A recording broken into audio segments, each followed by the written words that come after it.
En esta vida es perfectamente legítimo elegir el dolor, el sufrimiento, la pena, la angustia, la tristeza. Es legítimo elegirlo, pero luego no te quejes de que duele. Lo has elegido. Y es que nosotros en nuestra cultura, en nuestra civilización, hemos decidido en general, y yo lo sé porque he nacido en esta cultura y en esta civilización, hemos nacido siendo educados para el dolor, para el sufrimiento, para la pena.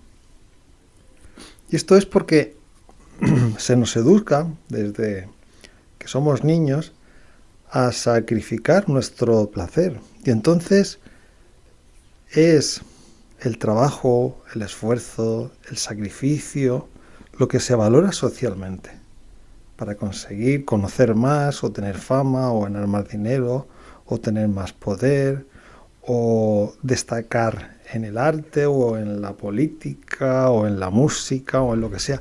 Y para esto hay que esforzarse al máximo, con mucho dolor, durmiendo poco y sacrificando los placeres de la vida. Esta es nuestra cultura, pero incluso hoy en día esto es así. Y lo habitual en nuestra civilización, en Europa y en Estados Unidos y en Occidente en general, bueno, en el mundo en general, porque esta cultura se ha extendido por todo el planeta y cuando hablamos de Rusia, de China, de la India, la cultura que tienen es occidental.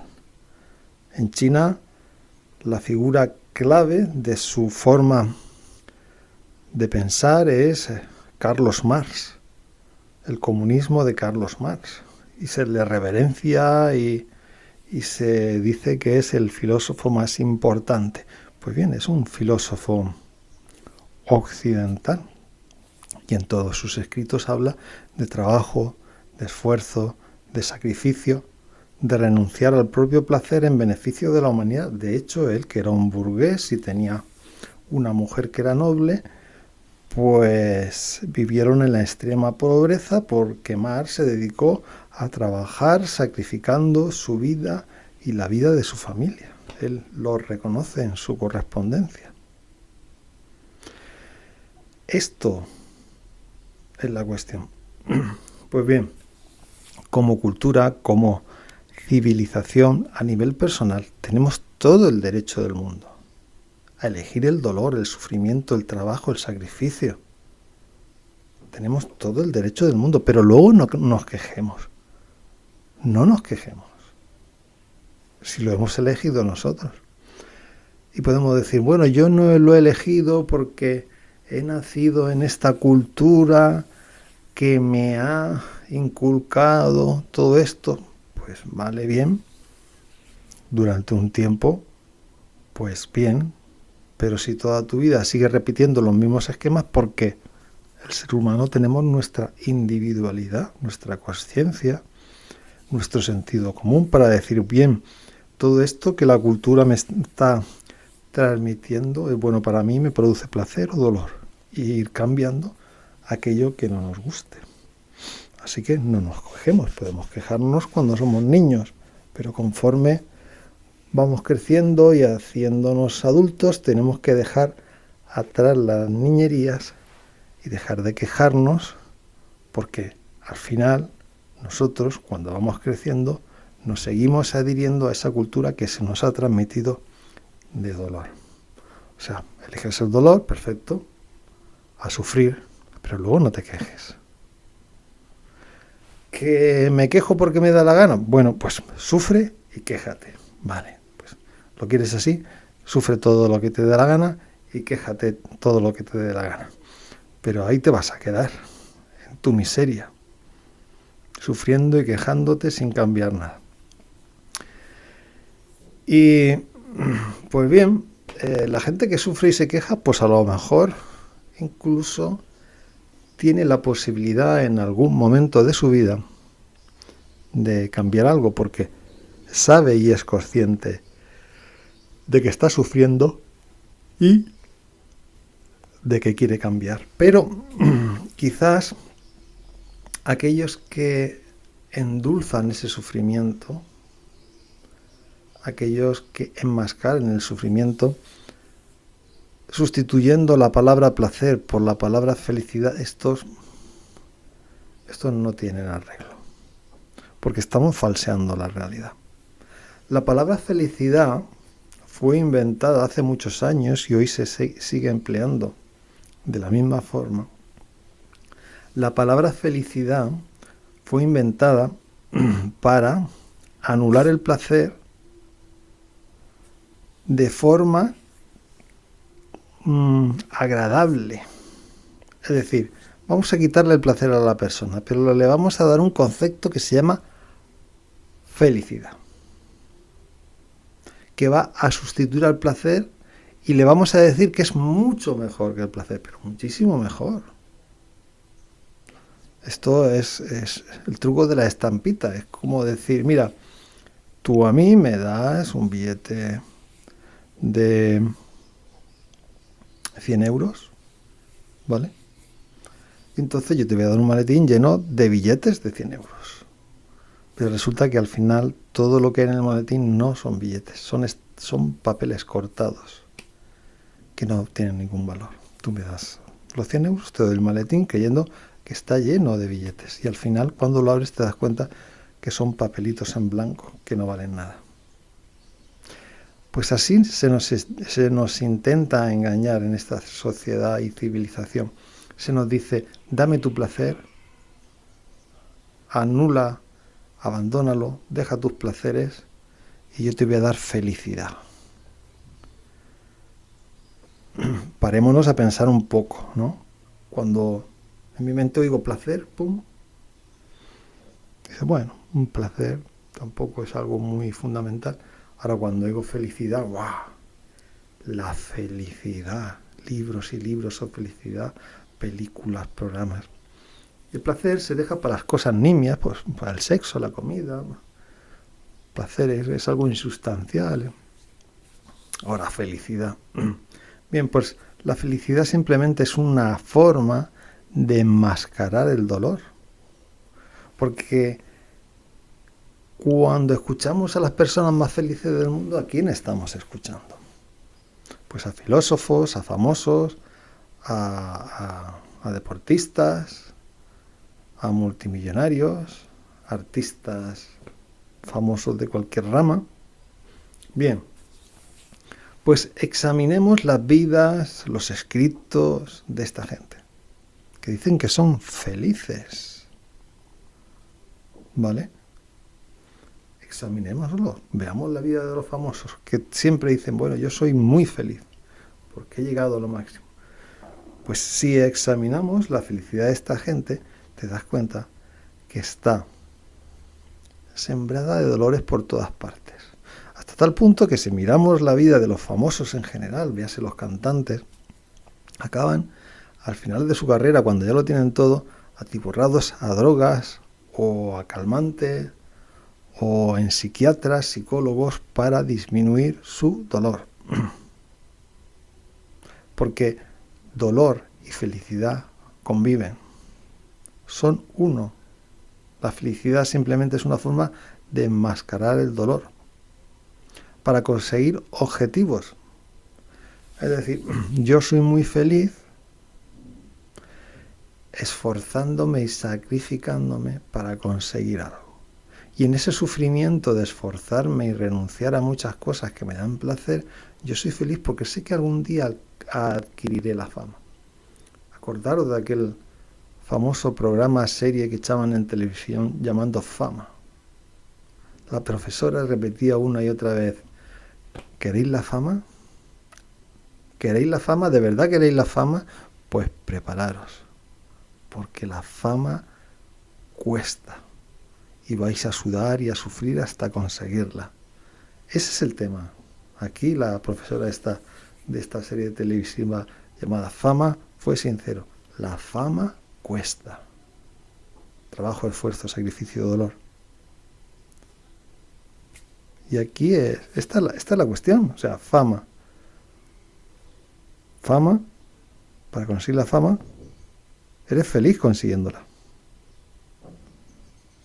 eres dolorosamente feliz consiguiéndola.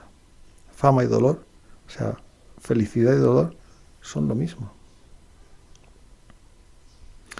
Cuando lo fundamental, lo importante, lo trascendente, lo bueno, es lo natural. Es decir, en la vida tenemos dos sensaciones, el placer y el dolor. Pues lo bueno, lo equilibrado, el sentido común es elegir siempre el placer y disminuir el dolor. Y esto no se hace, elegimos el dolor para conseguir mediante la felicidad un conjunto de objetivos que cuando lleguemos arriba, si llegamos, luego nos damos cuenta que estamos destrozados del esfuerzo. Eso para lo mejor, eso en el mejor de los casos los que llegan.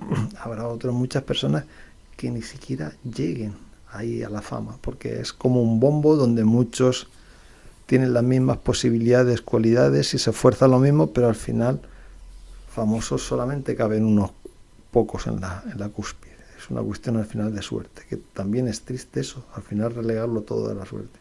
Y nos enteramos de lo que llegan, pero muchísima gente que trabaja, se esfuerza, se sacrifica y no llega. Y esta gente no se le conoce nunca. Mueren en la miseria y encima penando. Pues bien, lo lógico es que nos dedicáramos fundamentalmente al placer. El placer debería ser lo más importante. Pero ahora analizad libros, películas, canciones, estudios de universidades, estudios de empresas, donde se hable del placer. De la felicidad sí, tendréis lo que queráis, pero del placer muy poco. En todo caso, el placer relacionado a la comida, al sexo, ya está, es algo nimio e intrascendente, pero no, el placer es muy importante, porque si bien hay placeres básicos, placer básico, el sexo, la comida, dormir, son placeres básicos. El ejercicio también produce, cuando haces ejercicio, segregas hormonas, también produce placer. Hacer ejercicio, moverte, estar moviéndote, produce placer, más que estar sentado en el sofá. Y es que aquí se confunde muchas veces placer con apetencia. A mí me puede apetecer quedarme todos los días sentado en el sofá viendo series de televisión. Pero el placer que percibo es mínimo comparado con el placer que si yo me levanto, me voy a la naturaleza, me relaciono, hago cosas, tal. Se puede comparar. Estate unos días, acordémonos de la pandemia mismo, una semana en casa encerrado haciendo lo que te apetece. No podías ir a trabajar ahí encerrado. Y haciendo lo que te da la gana, sentado, durmiendo, acostado, viendo televisión, leyendo libros. Y verás que hay un dolor, un displacer profundo. Sin embargo, cuando sales, te relacionas, vas a la naturaleza, haces ejercicio, tienes sexo, preparas buenos platos, te alimentas porque tienes hambre, ya que te has movido y has quemado grasas y ahora te apetece comer más. O sea, en ese proceso hay placer. Bien, pues tenemos los placeres básicos, ¿no? Sexo, comida, dormir, ejercicio. Bien. Pues hay algo más allá de todo eso. Tenemos el placer que produce la percepción de todo aquello que hacemos. Es decir, nosotros a lo largo del día, todo el día, incluso cuando dormimos, estamos pensando. Durante el día podemos elegir nuestros pensamientos, nuestra atención y la conexión que nosotros queremos hacer con la realidad, y por la noche no tenemos esa facultad, pero durante el sueño vamos desarrollando aquello que nosotros hemos elegido pensar durante el día. Y digo, hemos elegido pensar durante el día porque es probable que a lo mejor haya alguien que no eligen qué pensar, que simplemente es fruto de esta sociedad que le han inculcado una serie de pensamientos y de nociones. Estos pensamientos y estas nociones se meten dentro del cerebro y ahí los pensamientos van golpeando unos con otros y de forma azarosa salen pensamientos nuevos.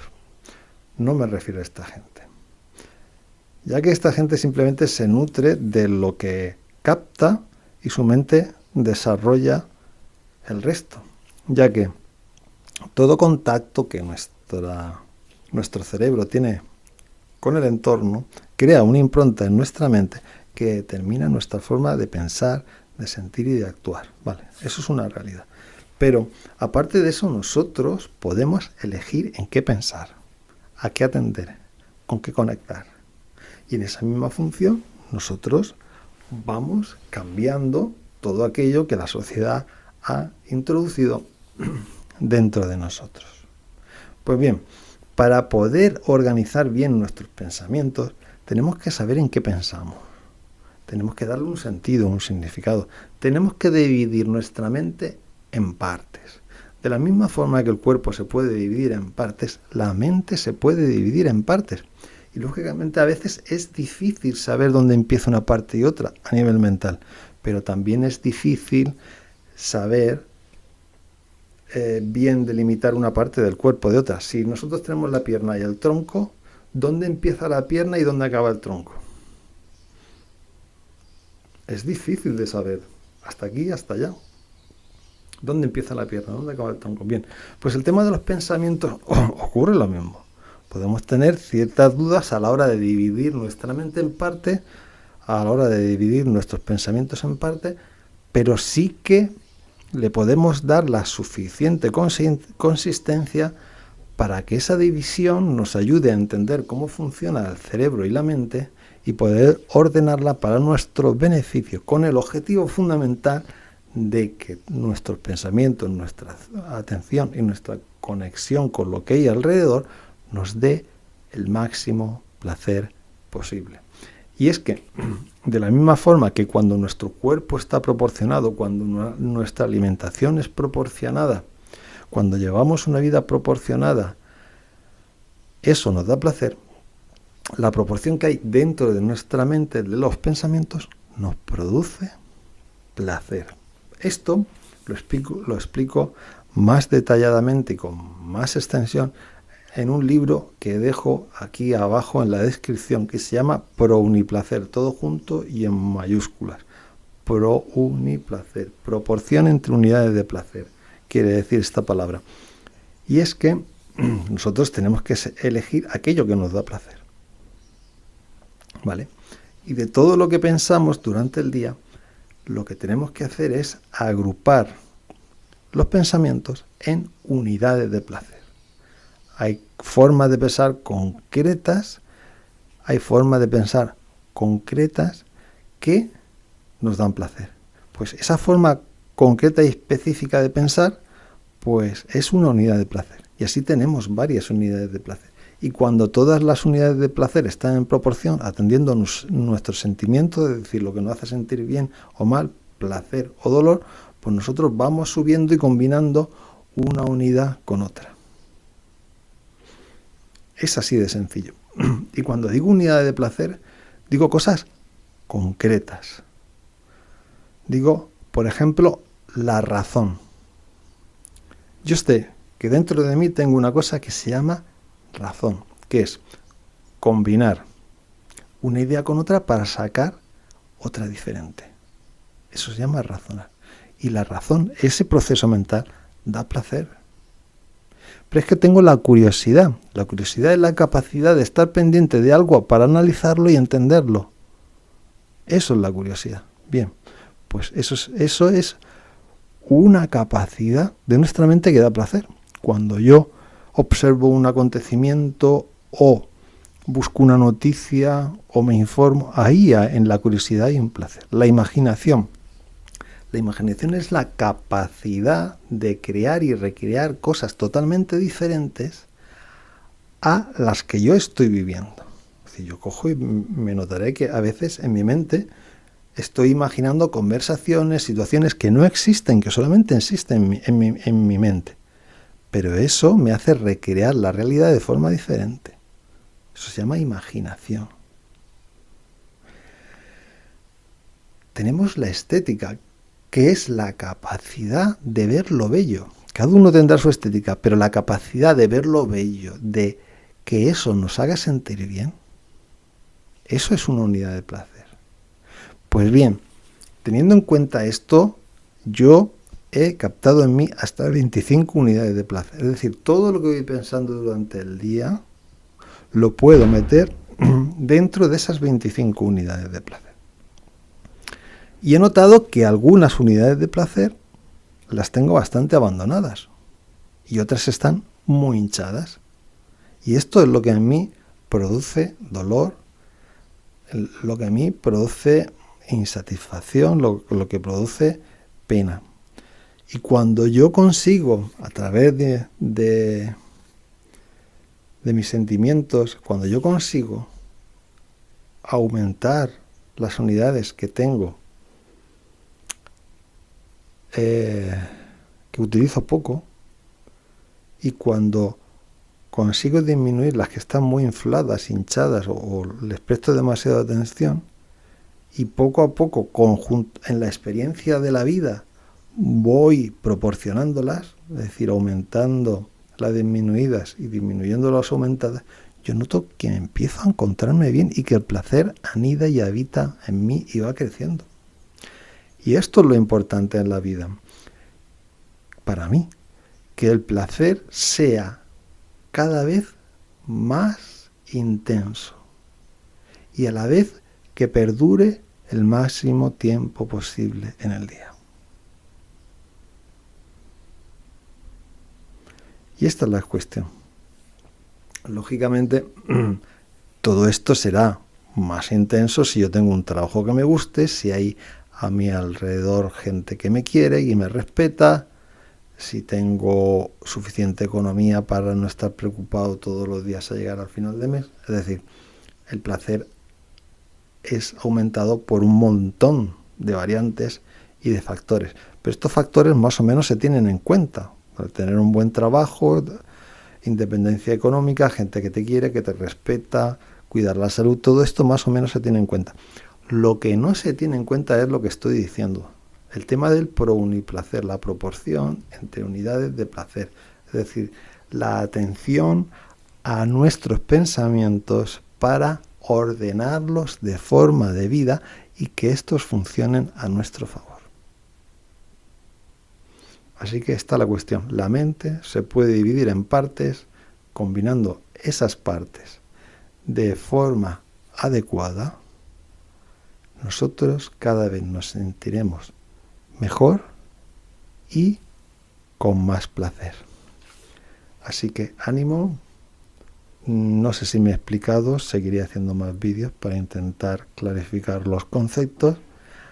Ánimo y a practicarlo. Que tengáis muy buena tarde y muy buena suerte.